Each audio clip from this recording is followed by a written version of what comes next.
6시간을 쉬지 않고 돌아간 건조기 문을 열었을 때 안에서 나온 빨래는 물이 뚝뚝 듣게 젖어 있었다. 뜨거운 바람 속에서 6시간을 구른 옷들이 한겨울 강바닥 냄새를 풍기고 있었다. 그 건조기 이야기를 하자면 내 새벽 퇴근길부터 시작해야 한다. 나는 지방소도시의 콜센터에서 밤 상담을 받는다. 밤새 헤드셋 너머로 남의 급한 사정과 화난 목소리를 듣는 일이다. 교대가 끝나면 새벽 2시. 원룸까지는 걸어서 15분이다. 헤드셋을 벗고 나면 귀가 한동안 먹먹해서 새벽 공기를 마시며 걷는 그 15분이 하루 중 제일 사람 같았다. 그 길 중간 셔터 내린 상가들 사이에 혼자 불을 켜둔 무인 빨래방이 있다. 간판 불은 꺼져 있어도 안에 형광등은 24시간 켜져 있었다. 통유리가 넓고 형광등이 하얘서 밤에는 그 가게 하나로 골목이 다 밝다.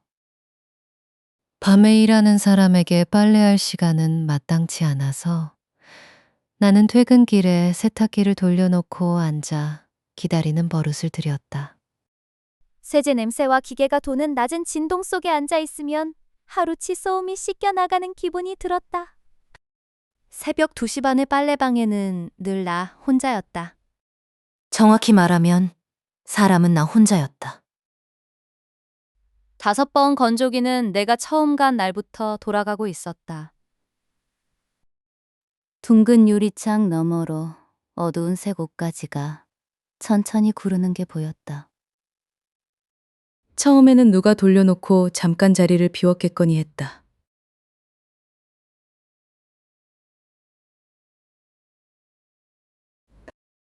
그런데 빨래를 다 개고 나갈 때까지 1시간이 넘도록 아무도 오지 않았다. 다음 날 새벽에 가도 같은 자리에서 같은 속도로 돌아가고 있었다. 그 다음 주에도 비 오는 날에도 명절 연휴 한복판에도 남은 시간 표시는 언제 들여다봐도 49분이었다. 언젠가 동전을 떨어뜨려 기계 뒤 틈을 들여다본 적이 있다. 5번 건조기의 전원 코드는 콘센트에 닿지 못한 채 먼지 낀 바닥에 둥글게 말려 있었다. 무인가게라 물어볼 사람도 없었다. 요금표 아래에 손글씨 안내문이 한 장 붙어 있을 뿐이었다. 5번 건조기의 세탁물에는 손을 대지 마십시오. 마르면 가져갑니다. 볼펜으로 눌러 쓴 글씨는 오래돼서 종이 귀퉁이가 누렇게 말려 있었다. 마르면 가져간다는 말을 나는 되도록 생각하지 않기로 했다. 낯 손님들도 그 기계만은 아무 일 없다는 듯 비켜서 쓰는 모양이었다. 그 건조기가 멈춘 걸 처음 본 건 10월 첫 주, 밤비가 오던 새벽이었다. 내 세탁기가 탈수로 넘어가는 소리 사이로 가게 안이 갑자기 반쯤 조용해졌다. 기계 여러 대가 도는 가게에서 한 대가 멈춘 것뿐인데 귀가 먼저 알았다.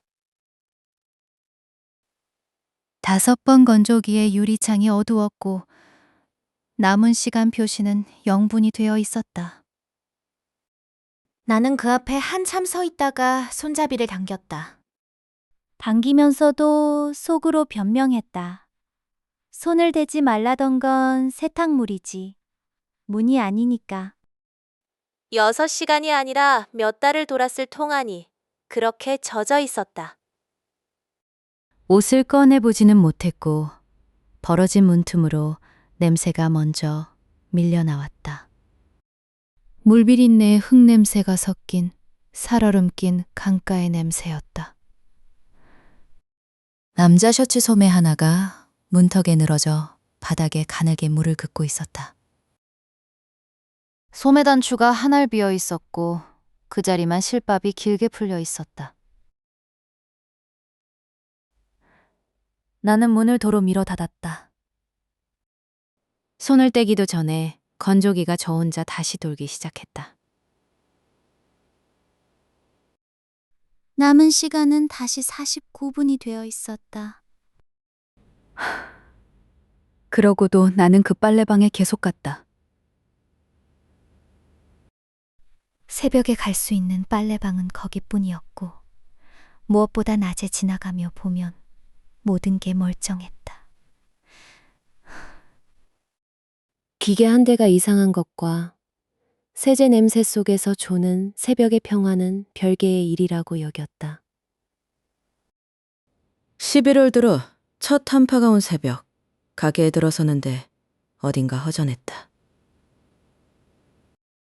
5번 건조기가 문을 반쯤 벌린 채 처음으로 비어 있었다. 하필 그날 나는 이불 빨래를 했고 탈수가 끝났을 때는 졸음에 반쯤 잠겨 있었다.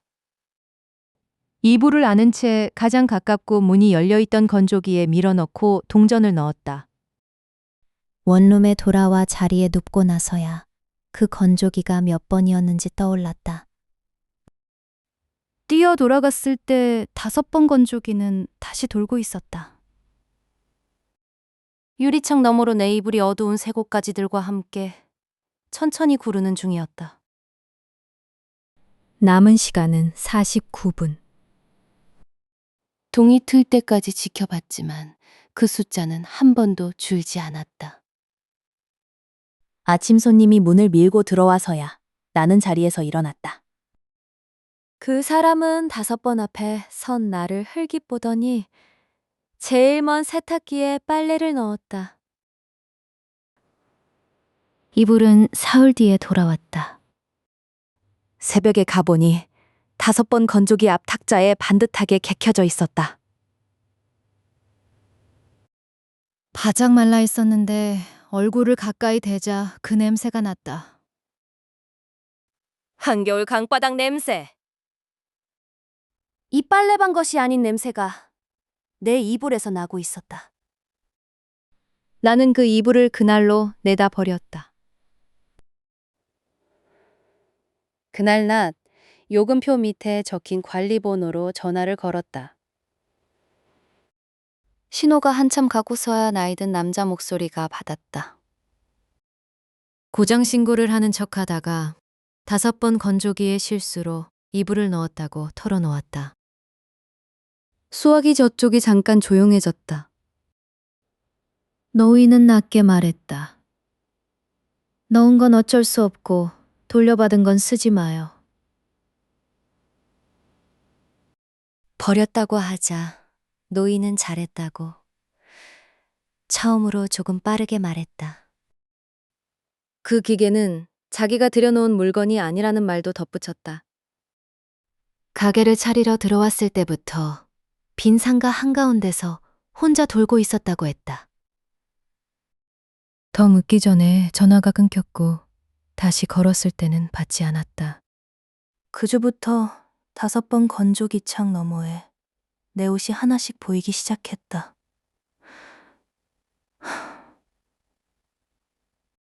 잃어버린 적도 없는 회색 후드티가, 남색 수건이, 체크무늬 셔츠가 차례로. 그때마다 옷장을 열어보면 같은 옷이 집에 그대로 걸려 있었다. 통 안에서 젖은 채 구르는 것과 옷장에 걸린 것이 소매의 얼룩까지 같은 옷이었다. 옷장의 옷은 만져보면 말라 있었고 섬유유연제 냄새도 그대로였다. 그런데도 한번 창 너머에 보인 옷에는 다시 손이 가지 않았다. 마지막으로 간 날은 한방눈이 내리던 12월 중순이었다. 그날 5번 건조기 안에서는 지금 내가 입고 있는 것과 같은 검은 패딩이 구르고 있었다. 소매 끝 볼펜 자국까지 같은 옷이 물을 머금고 무겁게 도는 게 보였다. 그리고 통 안의 옷은 도는 소리로 알 수 있을 만큼 조금씩 가벼워지고 있었다. 남은 시간 표시가 처음으로 줄어드는 중이었다. 12분. 뒷걸음질을 치다 유리문에 등이 닿았고 그 순간 형광등이 한번 깜빡였다. 불이 돌아왔을 때 통유리 밭가로등 아래에 사람이 서 있었다. 머리끝부터 발끝까지 젖은 채 쏟아지는 눈발 속에서 김 한 줄기 없이 이쪽을 보고 있었다. 그가 입은 회색 후드티에서 흘러내린 물이 보도블록을 적시는 것까지 가게 불빛에 또렷이 보였다. 문을 열려는 것도 두드리는 것도 아니었다. 그냥 서서 마르기를 기다리는 사람처럼 보였다. 아무도 들어오지 않는데 자동문 감지음이 2번 울렸다. 나는 5번 건조기 문이 열리는 소리를 등 뒤로 들으며 가게를 나왔다. 가로등 아래를 지나칠 때 그쪽을 보지 않았고 골목이 꺾일 때까지 걸음만 셌다. 그 뒤로는 손빨래를 해서 방 안에 넣는다. 콜센터도 봄에 주간조로 옮겼고 이사도 했다. 빨래방이 보이지 않는 동네로 강에서 먼 쪽으로. 빨래방은 이듬해 봄에 문을 닫았다. 폐업 안내문도 기계를 실어가는 트럭도 본 사람이 없다고 했다.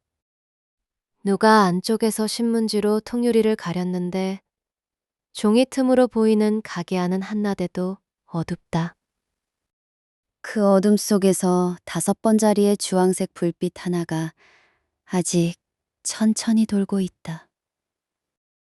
유리에 남은 안내문은 이제 한 장뿐이다. 찾아가지 않은 세탁물은 책임지지 않습니다.